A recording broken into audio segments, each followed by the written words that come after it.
I used to think anxiety in cats just meant they were shy, but then I adopted Jacky and realized fear can live deep in their bones. My Jacky would hide under the bed for hours after thunderstorms. He would flinch if we moved too fast, and God forbid we made a sound louder than a clap. So, how do you help a cat who doesn't feel safe in their own home? Without drugs, without force, and without making things worse. I'm Ashley, holistic cat health educator and founder of Soy Kitty. And this is the brutally honest, natural process that finally helped my Jacky start to heal from deep-rooted trauma. If you've got a cat who's nervous, skittish, or just seems emotionally stuck, this one's for you. Stay tuned because what I'm about to share changed everything for us, and it might just do the same for you.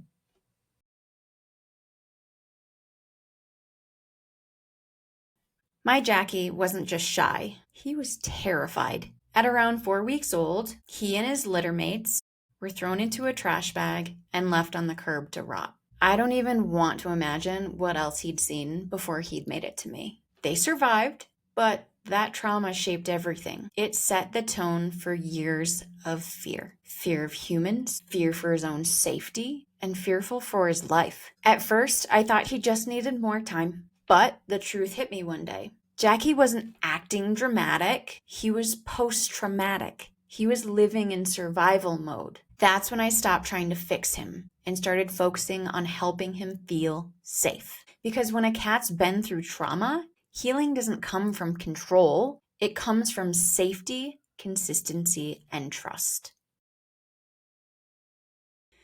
One of the most helpful things I tried for Jacky's anxiety was offering calming herbs for him to self-select. I didn't sneak them into his food. I didn't force anything. I just placed handfuls of valerian root, lemon balm, chamomile, lavender, and catnip in various cozy places in our home that he already felt safe in. No rules, definitely no expectations. Just an offering. Some days he'd ignore them completely. Other days I'd catch him all nestled up next to the lavender, breathing in slow and finally relaxing. And other days yet, he'd be rolling around in a pile of catnip, his fur absolutely covered in herbs. It taught me something really important. Healing doesn't always look like action. It often looks like a choice. Small signs of trust. Cats know how to heal themselves. Their instincts are powerful. We just have to give them access to what they already know and need and just step back. Our job isn't to control the process. It's to create a safe space, stay present, and support them with patience. Jacky's fear wasn't just visible, it was audible. A thunderstorm, a vacuum, even the ring of a doorbell would send him scrambling for cover. His nervous system was on high alert 24/7, and I knew I had to find a way to help him feel safe without complete silence. That's when I found a sound healing track called Pet Waves for Cats by Barry Goldstein. Barry composes a lot of the music for Dr. Joe Dispenza's meditation, so I'm a little bit obsessed. Instead of just waiting for the storm to pass, a literal storm or a nervous system shitstorm, I'd play it softly in the background. At first, it just dulled the edge. But over time, those soundscapes became a cue, a signal that this space was safe, that nothing bad was coming. And slowly, his body relaxed. He stayed in the room, and eventually he started purring right through it. It didn't fix everything overnight, but it helped retrain his brain to associate certain sounds with comfort. The sound didn't just fill the silence, it completely softened his whole nervous system. Play was one of the first ways Jacky knew how to regulate himself. Even when he was scared of people, even when trust felt really far away, he could still catch a feather toy or chase his brother Joey. That he could engage with. That he felt safe with. Jacky didn't want slow or predictable. He wanted action. He needed to hunt. In a world that made him feel like prey, play let him flip the script. He got to be the predator, the one in control. So I leaned into it. Feather toys darting around the corners, quick flicks of the wand, hiding treats and puzzle toys and letting him hunt indoors.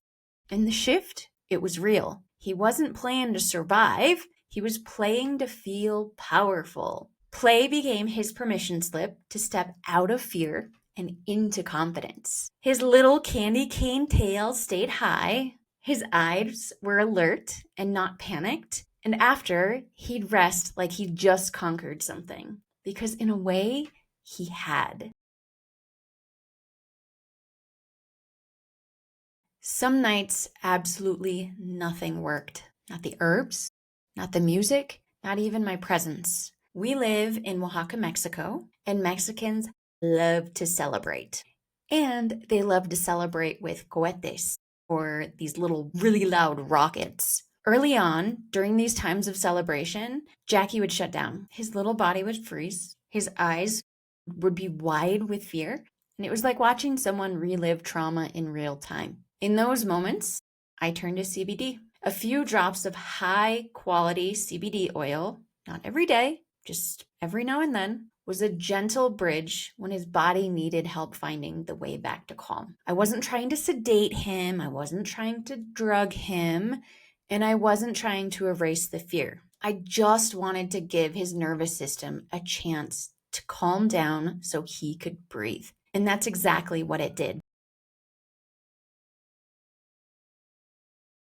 When I looked around my home through Jacky's eyes, I realized it was loud. Not just the noise, but energetically. Bright overhead lights, scented candles, harsh surfaces, and honestly, my own stress and anxiety. Cats are energetic sponges. What I was feeling and creating in the home, he was absorbing. Once I realized this, I started making changes, not just catifying the space, but calming it. My boyfriend swapped fluorescent bulbs for warm, soft light. I got rid of all of the synthetic scents and I replaced them with fresh air with open windows.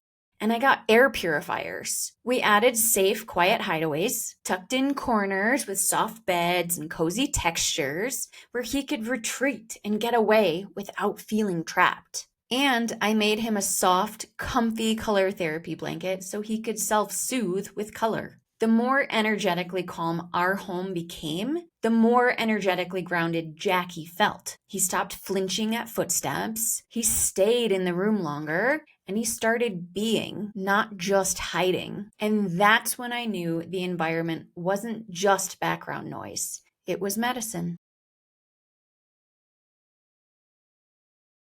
I used to think helping Jacky meant fixing his environment, offering the right herbs, energetically cleaning up the house. But the hardest part was realizing I was the one bringing chaos into the room. I was rushing. I was overthinking. I was riddled with stress and anxiety. I was living in my head. And cats, especially traumatized ones, they feel that. They tune into energy before anything else. So I had to do the uncomfortable thing. I started working on myself. Breath work, meditations, mindfulness exercises, therapy, and just slowing down. I'd sit beside him in total stillness. No goal, no outcome, just peace and presence. Over time, I learned to breathe slower, soften my body, stop carrying the tension into our moments together. As I got further into my own work, as my nervous system finally started to regulate, I saw Jacky change. He was filled with more peace. He played like a kitten. And it's like the tension in his body was finally able to be released. Because as I softened, he softened too. And it all happened when I stopped trying to make him feel safe and instead became the place of his safety. It wasn't one miracle fix.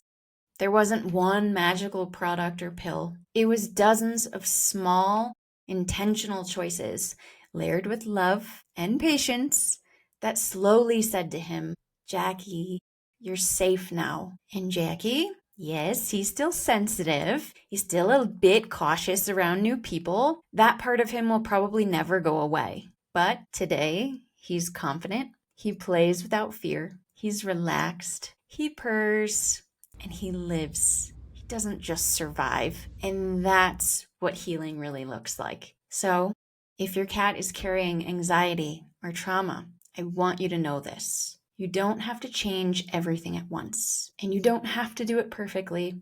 You're not expected to. Just start with one change, then another, and trust that safety, real safety, is the foundation for everything else.